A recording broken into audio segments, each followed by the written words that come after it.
amalkan untuk diri kita dan keluarga kita tentunya. Baiklah anak-anak Ustadz yang Ustadz banggakan, para asatiz wa asatizah yang dimuliakan oleh Allah Subhanahu wa taala. Adapun tema yang kita bahas pada hari ini adalah tentang sholat berjamaah dan uzur yang terkait di dalamnya. Nah, tema kita hari ini adalah sholat berjamaah dan uzur yang terkait di dalamnya. Jelas suara Ustadz Fatia ya? Faiz dengan Fatih, dengar suara Ustadz Fatih? Oke. Baiklah anak-anak Ustadz yang Ustadz banggakan, para asatiz wa asatizah yang dimuliakan oleh Allah Subhanahu wa taala. Maka kalau kita menjelaskan atau ingin menjelaskan suatu tema, maka terlebih dahulu kita jelaskan definisi dari yang kita bahas itu. Hari ini kita membahas tentang sholat. Maka secara bahasa, sholat itu diartikan dengan ad-du'a. Sholat itu diartikan dengan ad-du'a. Apa itu ad-du'a? Ad-du'a itu artinya doa. Kenapa sholat secara bahasa dinamakan dengan doa?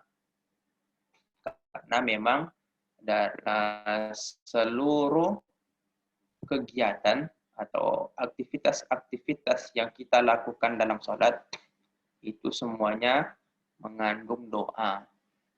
Doanya kepada siapa?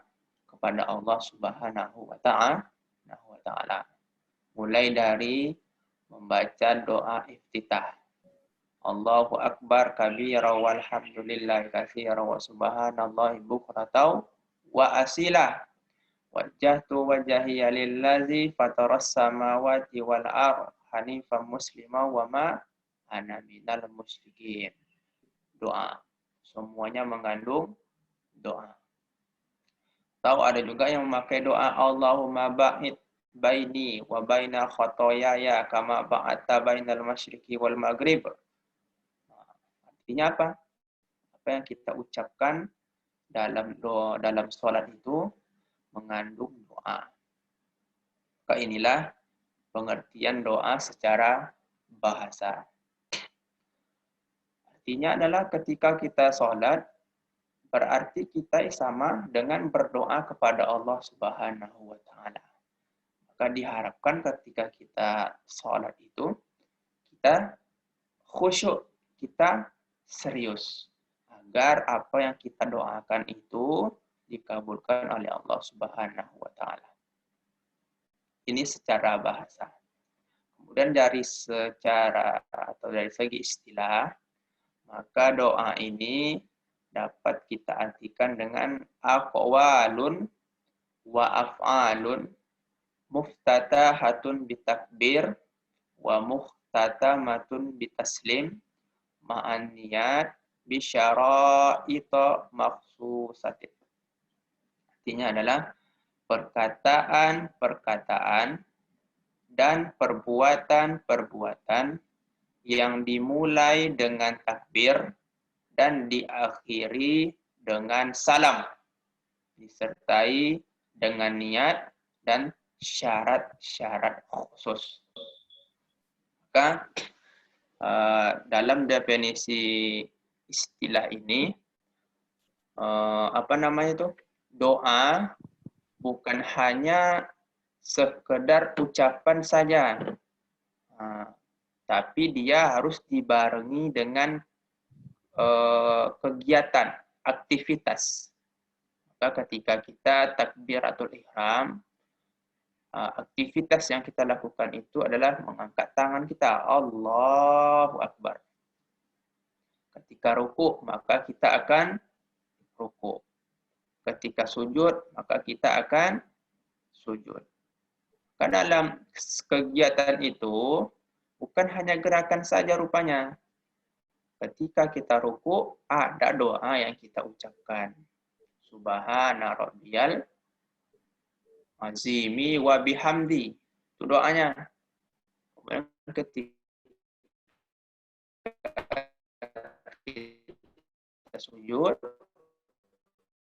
rabbiyal a'la wa bihamdi. Dan itu terus kita lakukan tergantung rakaat sholat yang kita kerjakan. Nah, maka kalau seandainya ada orang sholat, tapi dia tidak membacakan lafaz-lafaz atau doa-doa yang ada di dalamnya, maka bisa dikatakan dia tidak sholat. Yang dikatakan sholat itu kita melaksanakan gerakan-gerakan dan dibarengi dengan ucapan-ucapan. Nah, seperti itu. Dimulai dari takbir dan diakhiri dengan salam. Nah, ini yang dikatakan dengan sholat. Sholat ya nak ya, bukan somat. Para asatis wa asatiza yang dimuliakan oleh Allah Subhanahu wa taala dan anak-anak ustaz yang ustaz cintai, maka sholat ini merupakan ibadah jasadiyah yang pertama kali disyariatkan oleh Rasulullah Sallallahu Alaihi Wasallam kepada kita umatnya. Maka sholat ini lebih dahulu disyariatkan dari ibadah puasa. Lebih dulu disyariatkan dari ibadah zakat. Lebih dulu disyariatkan dari ibadah haji. Apa dalilnya? Sabda Rasulullah Sallallahu Alaihi Wasallam, buniyal Islamu ala khamsin, syahadatan an la ilaha illallah wa anna Muhammadar Rasulullah, wa iqamas salah wa ita'iz zakah wa saumir Ramadan wa hajjul baiti mi'an istata'a ilaihi sabila. Dalam hadis ini dijelaskan kepada kita dibangunnya fondasi Islam itu atas 5 perkara. Apa 5 perkara itu? Yang pertama, bersaksi, bersyahadat bahwa tidak ada Tuhan selain Allah dan Muhammad adalah Rasul Allah atau utusan Allah. Kemudian yang kedua, mendirikan sholat. Yang ketiga, membayar zakat. Yang keempat, berpuasa. Yang kelima, berhaji ke Baitullah bagi yang mampu berjalan atau pergi ke sana.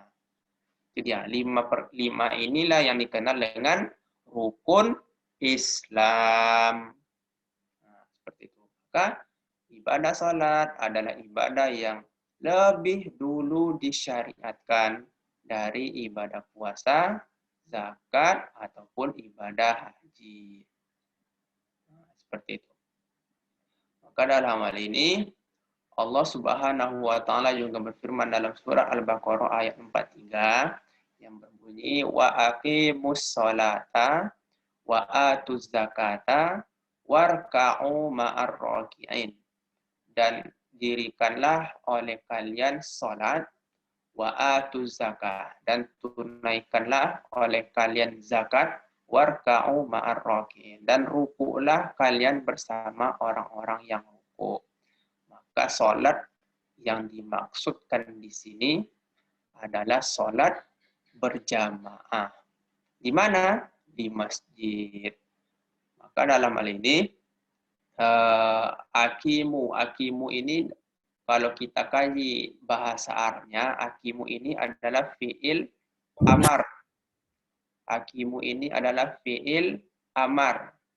Maka kalau dia itu fi'il amar, berarti fi'il ini menunjukkan perintah. Nah, dalam ilmu usul fikih ada kaidah yang berbunyi al-aslu fil amri lil wujub. Asal suatu perintah itu wajib kita lakukan. Karena di sini kata akimu menggunakan kata fi'il amar, artinya adalah bahwa kita ini wajib melaksanakan ibadah sholat. Wajib kita mendirikan sholat. Sholat yang apa? Sholat yang berjamaah. Terutama yang ikhwan wajib sholatnya itu di masjid. Kalau yang akhwat lebih bagus di masjid, tapi kalau seandainya ada hal-hal yang menghalangi dia untuk bisa ke masjid, boleh dilakukan di rumah. Nah, seperti itu. Maka ini dalilnya. Ini dasar hukumnya yang berkaitan bahwa sholat berjamaah itu wajib dilaksanakan. Nah, seperti itu. Maka ada kala lagi dalil yang menjelaskan tentang wajibnya sholat berjamaah. Ini terdapat dalam surat An-Nisa ayat 102. Apa dalilnya? Wa iza kunta fihim fa aqumta lahumus shalah faltakum ta'ifatum minhum ma'aka. Artinya adalah apabila kamu berada di tengah-tengah mereka, lalu kamu hendak mendirikan sholat berjamaah, maka hendaklah segolongan dari mereka ini berdiri untuk sholat bersama kalian.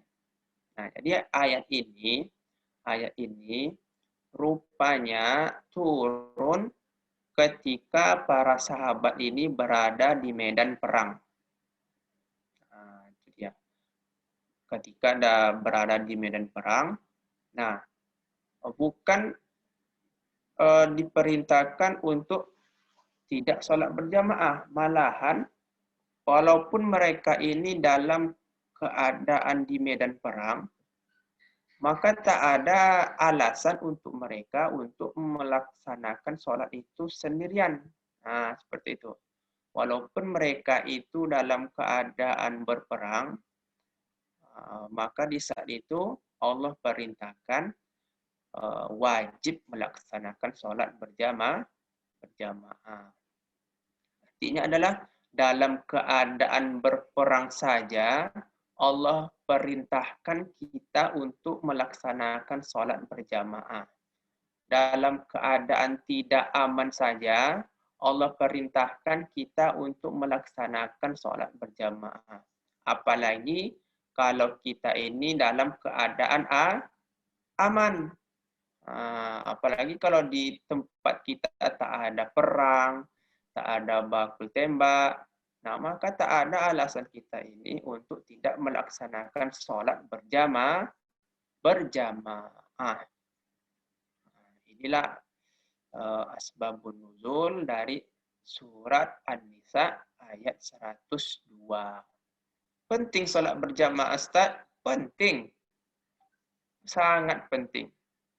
Maka kalau di zaman Rasulullah SAW, sholat ini menjadi urusan negara. Sholat ini menjadi urusan negara. Maka ketika Rasulullah SAW ini sampai di kota Madinah, yang pertama kali dibangun oleh Rasulullah SAW itu adalah masjid. Maka di saat itu Rasulullah SAW dia perintahkan sahabat-sahabatnya untuk membangun masjid. Maka diperintahkan kamu lengkapi peralatan yang ada dalam masjid. Kamu cari jamaah. Kamu nanti mau azan ya.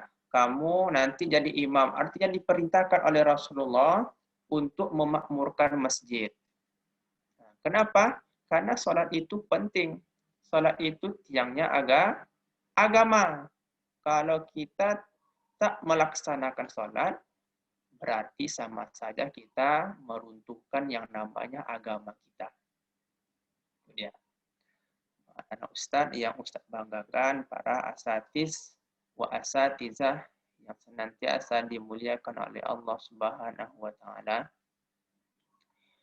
maka tentang pentingnya sholat ada kisah. Kisah ini diriwayatkan ada seorang sahabat yang nama sahabat ini bernama Abdullah bin Ummi Maktum. Nah, Abdullah bin Ummi Maktum. Siapa yang kenal dengan sahabat Abdullah bin Ummi Maktum ini? Nah, tak ada lah ya, kita beda zaman. Tapi kita tahu dia dengan membaca kitab-kitab yang berkaitan dengan sahabat-sahabat Rasul. Maka di saat itu ada sahabat Rasulullah yang bernama Abdullah bin Ummi Maktum. Nah, sahabat ini dia seorang yang buta. Dia seorang yang buta. Dia berjalan hanya dia bisa berjalan hanya dengan memakai tongkat. Artinya kemana-mana dia memakai tongkat. Nah, dan dia dalam keadaan buta, tidak bisa melihat. Maka di saat itu dia tanyakan kepada Rasulullah Sallallahu Alaihi Wasallam, wahai Rasulullah, ya, apakah ada rukso untuk saya bahwa saya ini kan buta ya Allah, ya Rasulullah, tidak bisa melihat.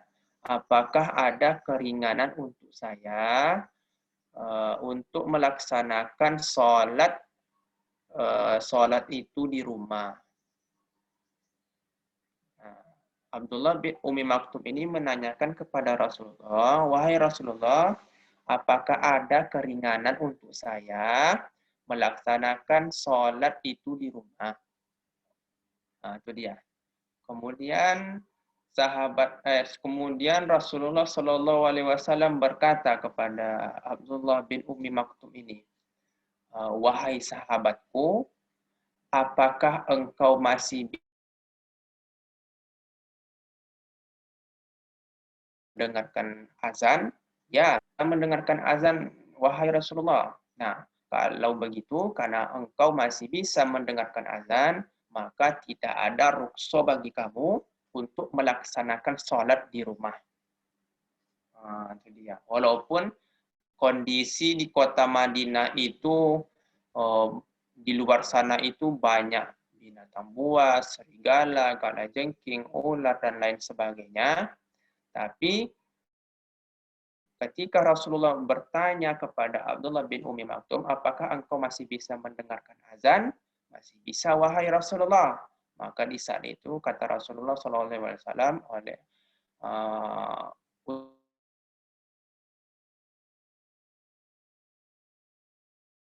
kamu Abdullah bin Ummi Maktum tidak akan sholat di rumah. Jadi artinya apa? Walaupun sahabat Abdullah bin Ummi Maktum ini dalam keadaan cacat, tidak bisa melihat, dia berjalan hanya bisa dipapah dengan tongkat, maka rupanya tak ada keringanan untuk dia melaksanakan ibadah sholat itu di rumah. Nah, maka kembali kepada diri kita. Nah, kita tak cacat, kita bisa melihat, bisa berjalan, bisa berlari. Maka tidak ada alasan untuk kita untuk tidak melaksanakan sholat berjamaah di masjid. Nah, itu dia. Maka wajib ke masjid melaksanakan sholat. Nah, ini dia. Ini kisah yang pertama. Kemudian ada lagi kisah Umar bin Khattab. Yang mana Umar bin Khattab ini dikisahkan dia pada saat itu berada di kebunnya. Pada waktu zuhur, dia berada di kebunnya. Lagi membersihkan kebunnya, lagi melihat kebunnya. Kemudian ketika ia berada di kebunnya tersebut, rupanya dia kecapean. Karena bekerja di kebun mungkin kecapean. Lalu tertidur di kebun miliknya. Kemudian setelah dia tertidur, nah rupanya dia bangun setelah orang-orang atau sahabat-sahabat melaksanakan sholat asar. Artinya adalah dia tertinggal sholat asar berjamaahnya. Kemudian Umar ini kaget, terkejut. Karena apa? Karena dia meninggalkan sholat asar berjamaah. Kemudian setelah itu dia datangi Rasulullah Sallallahu Alaihi Wasallam. Dia hukum dirinya sendiri ini dengan apa? Dia jual kebun yang dia miliki itu dan dia wakafkan untuk kepentingan umat Islam pada saat itu. Biasa nih hukumannya. Kalau dihitung-hitung, kebunnya Umar bin Khattab ini jumlahnya itu sekitar 600.000 dinar. Banyak nih Fatia, bukan jumlah yang sedikit. Dinar tuh mata uangnya tuh emas. Satu emas tuh sekarang 2 juta. Ada yang 2 juta 2 juta 100, atau 2 juta 200. Kita hitung aja lah 2 juta. 600.000 dinar kali 2 juta. Nah, berapa tuh uangnya? Berapa tuh uangnya Fatia?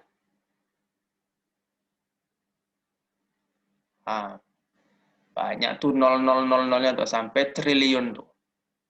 Nah, uang itulah yang diberikan kepada Rasulullah Shallallahu Alaihi Wasallam untuk kepentingan umat Islam. Kenapa Umar memberikan itu? Karena dia tertinggal sholat asar. Itu dia, kayak gitu sahabat Rasulullah ketika dia tertinggal sholat berjamaah. Ini dia bukan meninggalkan sholat. Dia hanya tertinggal melaksanakan sholat berjamaah. Tertinggal sholat berjamaah saja, seperti itu dia menghukum dirinya. Luar biasa nih iman para sahabat Rasulullah Shallallahu Alaihi Wasallam. Para anak-anak ustadz yang ustadz banggakan, dan para asatis wa asatizah yang dimuliakan oleh Allah Subhanahu wa taala, maka daripada itu ancaman bagi orang yang senantiasa meninggalkan sholat, maka dia bisa dihukumkan kepada kafir, dihukumi kafir, atau sama saja dia ini tidak mensyukuri nikmat yang diberikan oleh Allah Subhanahu wa taala terhadap dirinya. Apa dalilnya? Sabda Rasulullah sallallahu alaihi wasallam, "Man tarakas shalah muta'ammidan." Siapa yang meninggalkan salat dengan sengaja. Sengaja dia meninggalkan salat tanpa ada uzur atau cacat di dalamnya, faqad kafara jihara. Maka dia itu benar-benar dalam keadaan kafir yang nyata. Kalau antum ingin melihat orang kafir yang nyata, kalau seandainya ada orang yang sengaja meninggalkan sholat berjamaah, maka dialah orangnya. Maka jangan sekali-kali kita meninggalkan sholat. Parah nih, ancamannya luar biasa. Maka di saat itu, karena sebelumnya Ustaz jelaskan sholat ini merupakan urusan negara, maka di zaman Rasulullah SAW, kalau ketemu para sahabatnya ini tidak melaksanakan sholat berjamaah, maka di saat itu hukuman yang diberikan Rasulullah SAW atau ancaman yang diberikannya adalah aku akan bakar rumah-rumah sahabat itu.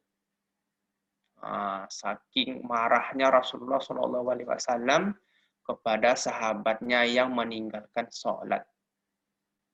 Artinya, kalau kedapatan sahabat-sahabatnya itu tidak meninggalkan sholat, maka Rasulullah tak segan-segan untuk membakar rumah mereka.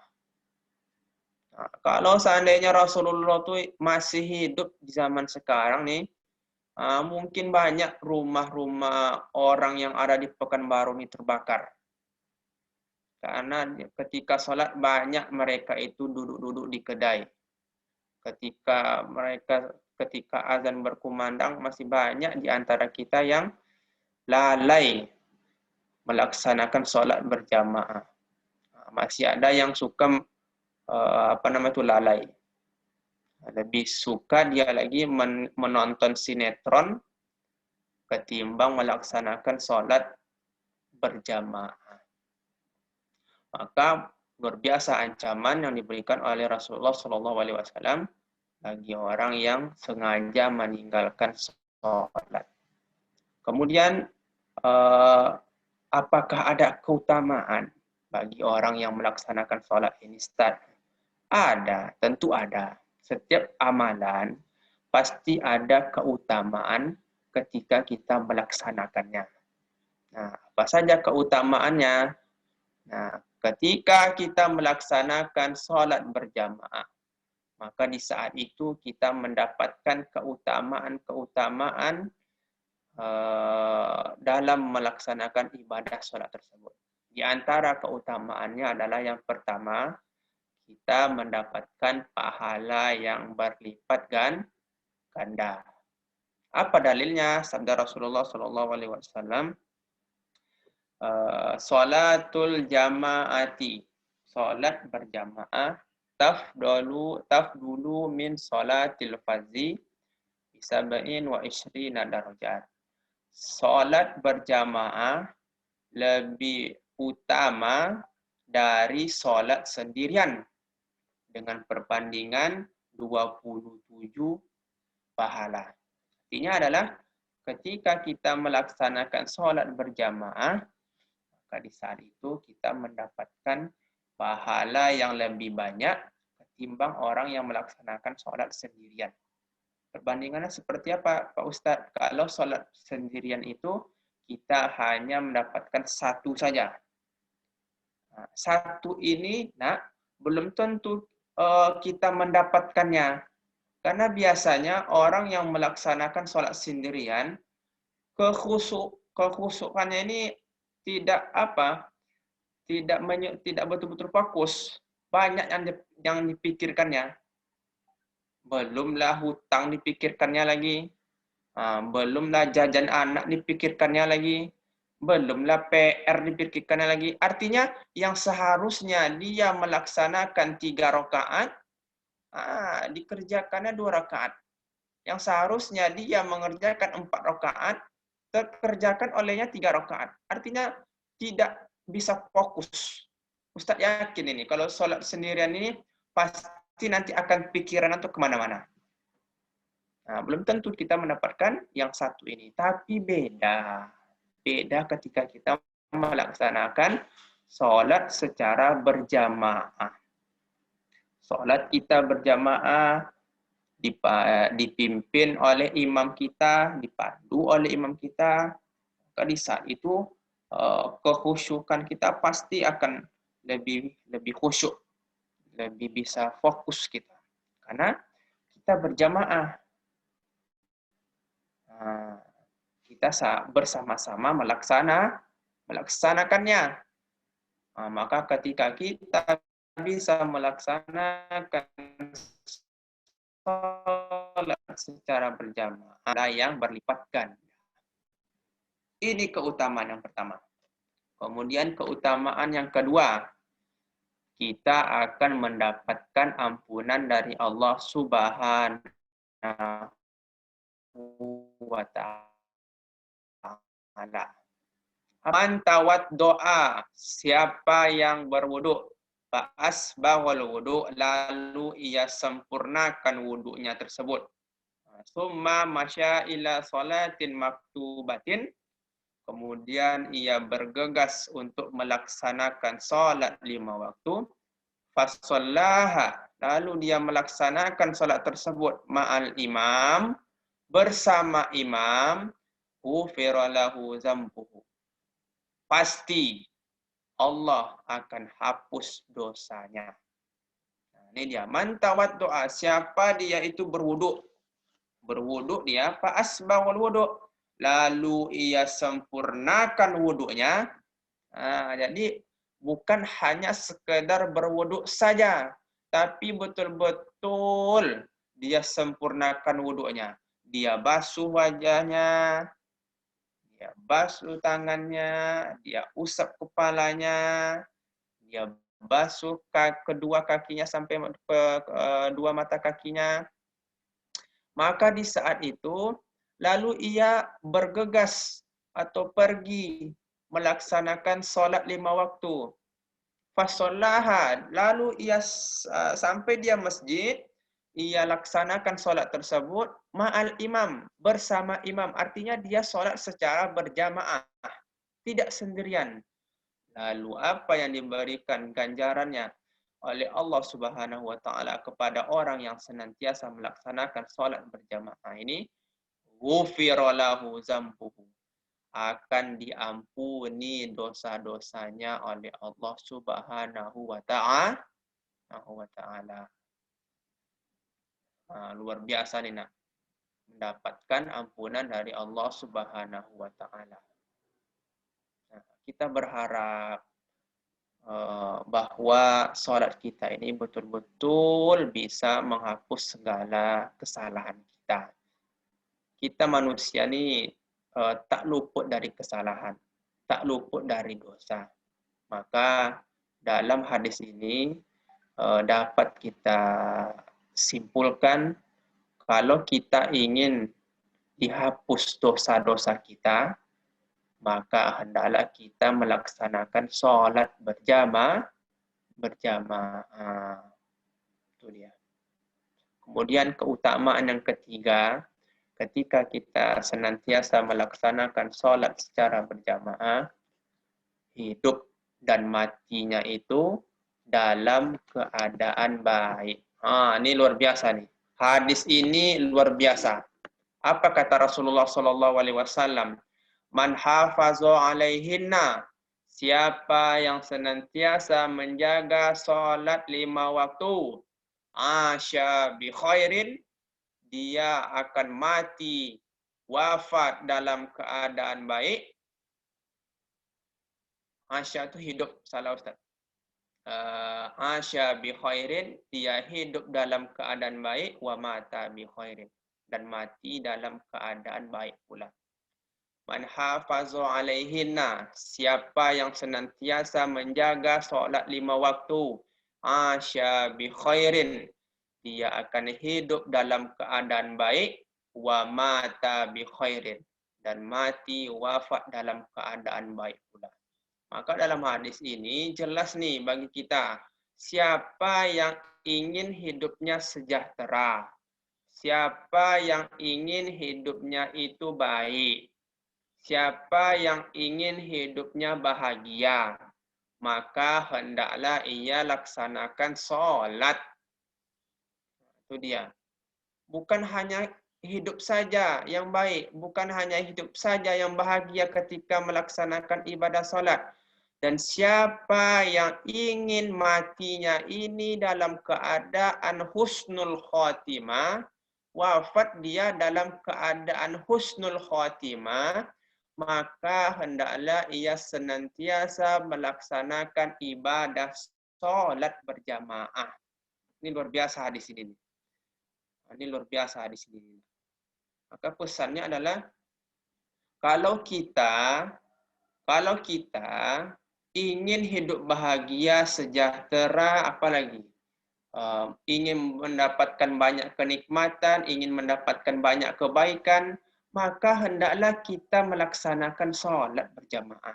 Jangan tinggalkan sholat. Bukan hanya hidup saja yang baik, tapi juga nanti kita akan mati dalam keadaan baik. Artinya adalah siapa yang sudah terbiasa melaksanakan sholat secara berjamaah, hidup dan matinya ini dalam keadaan baik. Ini dia luar biasa hadisnya kan. Maka ketika bulan Ramadan inilah melatih diri kita untuk bisa melaksanakan ibadah sholat khususnya secara berjamaah. Kalau antum di bulan Ramadan sholatnya itu masih di rumah, merugi. Rugi antum. Usahakan, azamkan dalam hati antum tuh, melaksanakan sholatnya itu berjamaah di masjid. Nah, seperti itu.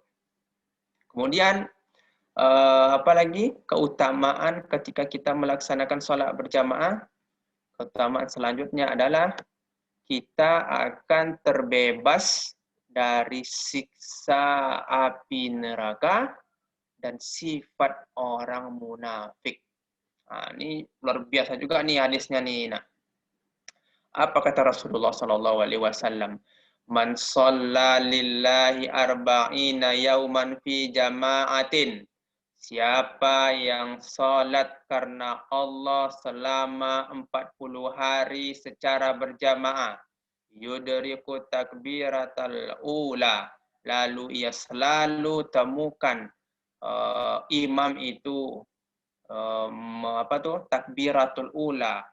Dia lakukan takbiratul ula, kutiba lahu bara'atani, akan dicatat untuknya itu dua kebebasan. Apa kebebasannya? Bara'atum minan nar, akan terbebas dia dari siksa api neraka, wa bara'atum minan nifaq, dan akan terbebas dia dari sifat munafik. Nah, maka anak-anak ustadz, siapa yang bisa melaksanakan sholat berjamaah 40 hari? 40 hari ini nak, ditargetkan 40 hari bisa melaksanakan sholat berjamaah tepat waktu. Artinya adalah antum di saat itu tak pernah masbuk, tidak pernah masbuk. Tepat waktunya. Artinya adalah antum selalu dapatkan imam itu ketika dia mengucapkan takbiratul ihram, Allahu Akbar, dan antum sudah berada di belakangnya. Nah, seperti itu. Maka janji yang diberikan oleh Allah kepada kita, kita akan diberi dua kebebasan. Apa kebebasannya? Terbebas kulit kita ini, diri kita ini dari api neraka. Nah, kemudian terbebas diri kita ini dari sifat munafik. Nah, itu dia. Kalau antum bisa nih melaksanakannya, maka antum akan dijamin masuk surga.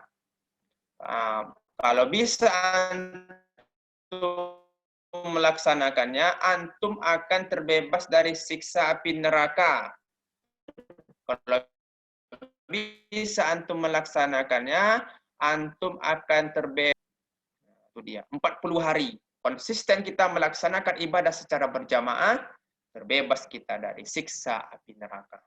Luar biasa.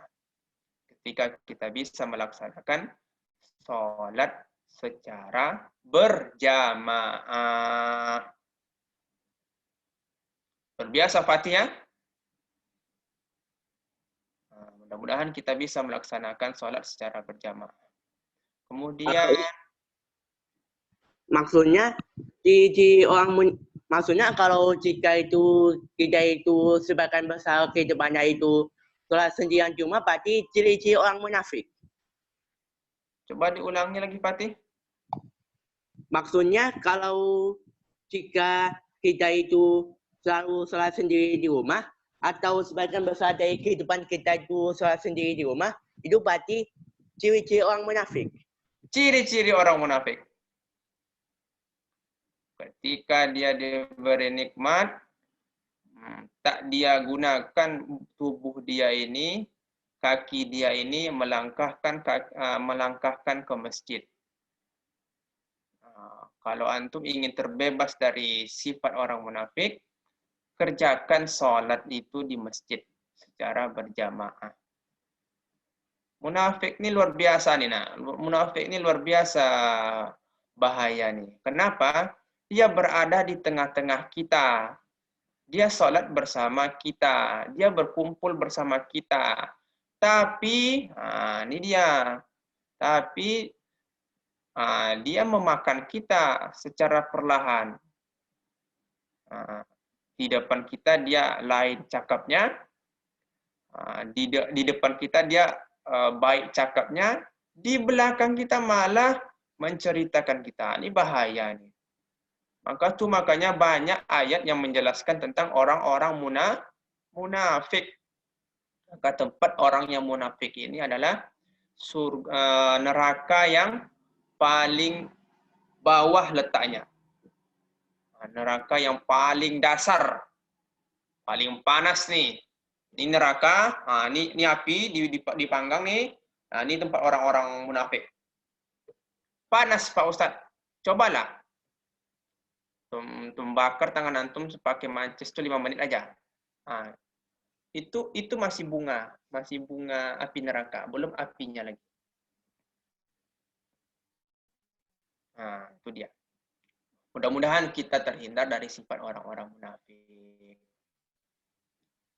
Kemudian anak-anak Ustadz, ketika kita bisa melaksanakan sholat berjamaah, maka insya Allah kita pasti akan mendapatkan keutamaannya.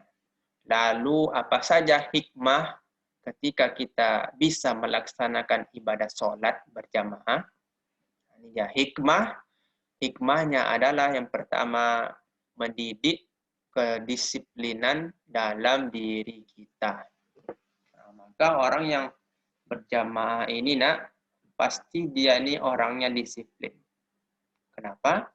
Karena sholat sudah mengajari dirinya. Nah, maka dalam sholat itu kan sudah ditentukan waktunya tuh. Sholat subuh dilaksanakan pada waktu subuh. Sholat zuhur dilakukan pada waktu zuhur.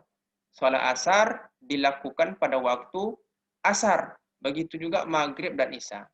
Tak ada orang subuh dilakukan pada waktu zuhur, tak ada.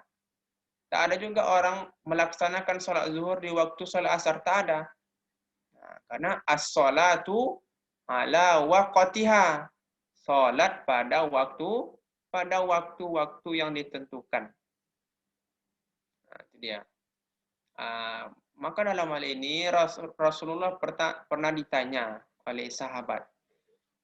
Wahai Rasulullah, ayu amalin afdol, amalan apa yang paling afdol? Amalan apa yang paling utama?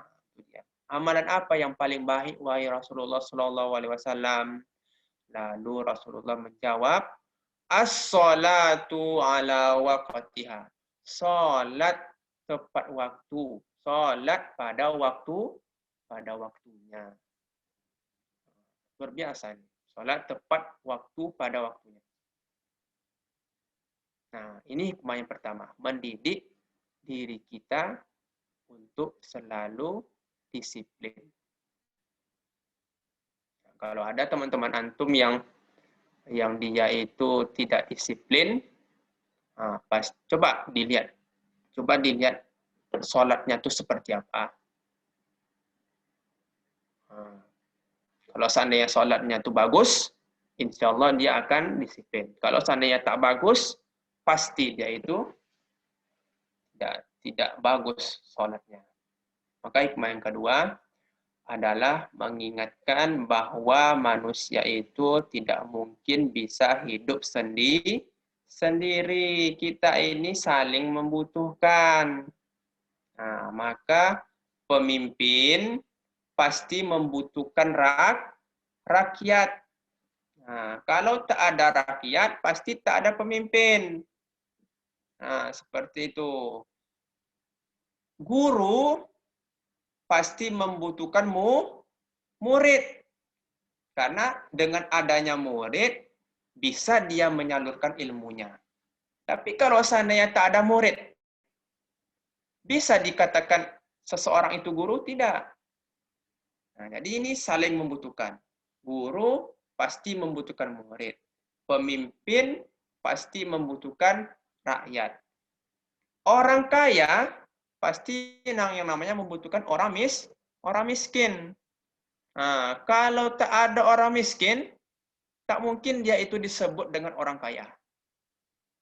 Nah, seperti itu.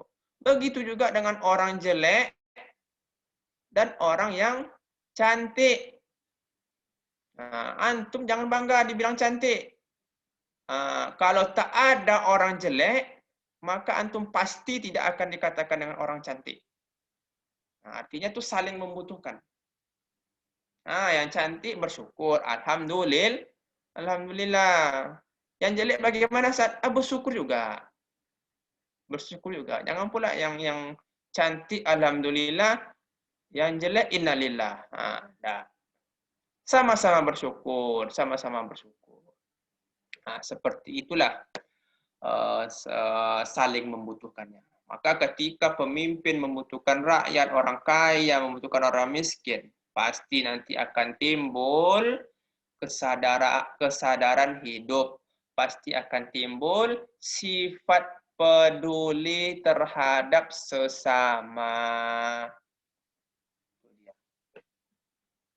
Ini hikmah yang kedua. Hikmah yang ketiga.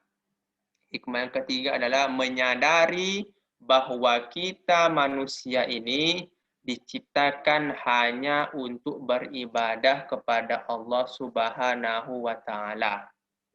Nah, ingat tuh nak, kita diciptakan di bumi ini tak lain dan tak bukan hanya untuk beribadah kepada Allah Subhanahu wa taala. Jangan lupakan tujuan ini. Nah, walaupun kita bekerja, sesibuk apapun kita, jangan lupakan ibadah. Jangan lupakan sholat. Sesibuk apapun kita. Kita ini seorang presiden, jangan lupakan sholat. Kita ini seorang artis, jangan lupakan sholat. Nah, artinya adalah tujuan dari penciptaan kita manusia ini tak lain dan tak bukan hanya untuk beribadah. Wa ma khalaqtul jinna wal insa illa liya'budun. Dan tidak aku ciptakan jin dan manusia kecuali hanya untuk beribadah kepada Allah Subhanahu wa taala. Oke, ini lagi. Ustaz, kadang kami ingin sholat berjamaah, Ustaz. Tapi terkadang kami tak bisa pergi ke masjid. Kenapa tak bisa? Karena hujan lebat di luar, Ustaz. Ada angin kencang di luar, Ustaz. Ini dia. Kita bahas tentang uzur-uzur kita ini tidak atau boleh melaksanakan sholat di rumah atau tidak melaksanakan sholat berjamaah. Apa saja uzur-uzurnya? Uzur itu ada dua. Ada yang bersifat umum, ada yang bersifat khusus. Yang bersifat umum ini biasanya karena adanya bencana alam. Nah, bencana alam apa saja? Misalnya kalau di rumah kita itu terjadi hujan lebat. Hujan lebat. Maka di saat itu boleh kita melakukan sholatnya di rumah. Disebabkan apa? Disebabkan di luar sana hujannya lebat. Nah, di sini alhamdulillah hujannya masih air yang turun. Di Saudi sana pernah hujannya turun tuh es batu. Hujan es. Antum tahu es yang petak-petak tuh? Seperti sebesar itulah turun dari langit. Kena kepala benjol tuh. Hujan lebat merupakan uzur kita ini boleh melaksanakan sholat di rumah. Kemudian apa lagi? Angin kencang. Angin kencang ini bahaya juga nih. Kalau antum paksakan juga untuk keluar, terbang-terbang antum lagi tuh. Terputar antum dibuatnya. Jangan, di rumah saja. Kemudian cuaca yang sangat dingin dan sangat panas. Kalau di luar tuh sangat dingin, membeku antum dibuatnya, di rumah aja. Ataupun sangat panas. Panasnya itu luar biasa. Sampai mimisan antum dibuatnya. Di rumah aja. Kakak Ustadz dulu waktu di Sudan, panasnya itu luar biasa. Sampai 50 derajat Celcius. Panas, tak? Panas. Itu makanya kulit orang Sudan tuh 4 aja. Yang pertama coklat. Yang kedua hitam. Yang ketiga hitam sekali. Yang keempat ungu. Ungu ini adalah yang luar biasa. Ungu itu kalau dia berjalan, mengkilat-kilat kepalanya. Itulah yang Ustaz bilang warnanya ungu. Luar biasa panasnya. Nah, ini uzur yang sifatnya umum. Lalu ada uzur yang sifatnya khusus. Apa itu? Kalau kita dalam keadaan sakit. Sakit kita tak bisa bergerak, nah, tapi sakit ini sakit yang yang membuat kita ini dirawat inap. Nah, ini maksudnya yang membuat kita ini dirawat inap. Bukan sakitnya itu yang sakit batuk atau flu. Nah, yang membuat kita dirawat inap. Maka inilah yang membolehkan kita untuk tidak berjamaah. Kemudian rasa takut yang disebabkan kondisi tak aman. Nah, kalau di sini tak ada lah, insya Allah aman. Kemudian terhidang makanan. Nah, ini dia. Kalau seandainya terhidang makanan, maka selesaikan, makan dulu. Makan dulu. Iza hadarul asya, apabila kamu telah terhidang asya, makan malam, fa'uqimat as-shalah, baru antum melaksanakan sholat. Artinya adalah terhidang makanan di saat itu, azan berkumandang, makan dulu. Makan dulu. Lalu setelah antum selesai makan, baru bergegas untuk melaksanakan sholat. Tapi jangan antum mandai-mandai. Mandai-mandai gimana, Ustaz? Antum cari pula momen-momen di saat azan berkumandang. Antum antum hidangkan makanan di saat azan berkumandang. Ini tak bisa nih. Harus betul-betul antum perkirakan. Kalau seandainya mau azan, barulah jangan dulu dihidangkan nanti. Kalau udah selesai, baru. Kemudian yang selanjutnya ini penting nih. Apa itu? Makan makanan yang berbau menyengat. Apa itu contohnya Pak Ustadz? Jengkol, makan petai, makan buah durian.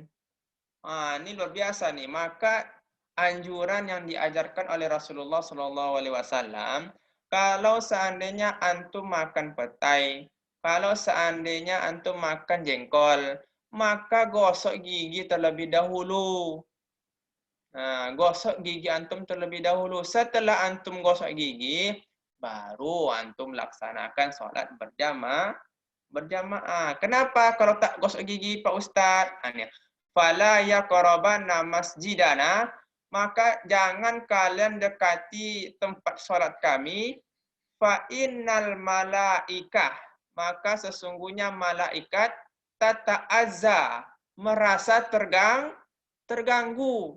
Malaikat aja terganggu oleh aroma mulut kita. Apalagi orang yang ada di sekitar kita.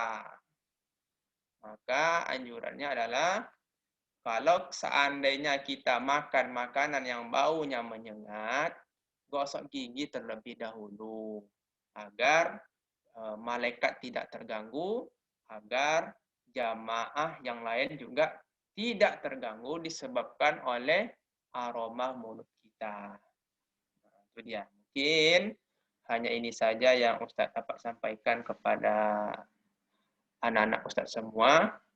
Mohon maaf jika terdapat kata-kata yang tidak sesuai atau tingkah laku yang tidak pada tempatnya. Hari ini Ustadz lagi kurang enak badan nih, nak. Itu seharusnya Ustadz bisa pergi ke sekolah, tapi rupanya kondisi tidak mengizinkan. Jadi dari kemarin lagi panasnya begitu sangat panas. Jadi tiba-tiba pas di daerah Ustadz hujan. Di daerah Ustadz hujan, sedangkan ketika dalam perjalanan tuh panas. Akhirnya Ustadz kehujanan. Sampai di rumah badan tuh menggigil, badan tuh meriang. Maka sekarang ini masih meriang, tapi pusing tak ada lagi. Kemarin pusing juga, dibarengi pusing. Terima kasih atas Mungkin ini atas doa antum semua nih. Dan doa dari Ustadz Rizky mungkin. Terima kasih atas perhatian antum semua. Terima kasih atas partisipasi antum hari ini. Semoga ibadah puasa kita diterima oleh Allah Subhanahu wa taala. Ustadz akhiri, assalamualaikum warahmatullahi wabarakatuh. Waalaikumsalam warahmatullahi wabarakatuh. Warahmatullahi wabarakatuh. Jazakallah, kita kali ucapkan kepada Ustaz Kendi yang telah menyampaikan materinya hari ini yang berkaitan dengan sholat. Semoga kita yang ikhwan yang laki-laki bisa istiqomah sholat 5 waktu ke masjid. Yang belum ke masjid, semoga hatinya tergerak ke masjid 5 waktu. Yang sudah ke masjid 5 waktu, ditingkatkan lagi sholat-sholat sunnahnya. Baik, saya moderator, saya akhiri. Assalamualaikum warahmatullahi wabarakatuh. Waalaikumsalam warahmatullahi Warahmatullahi wabarakatuh.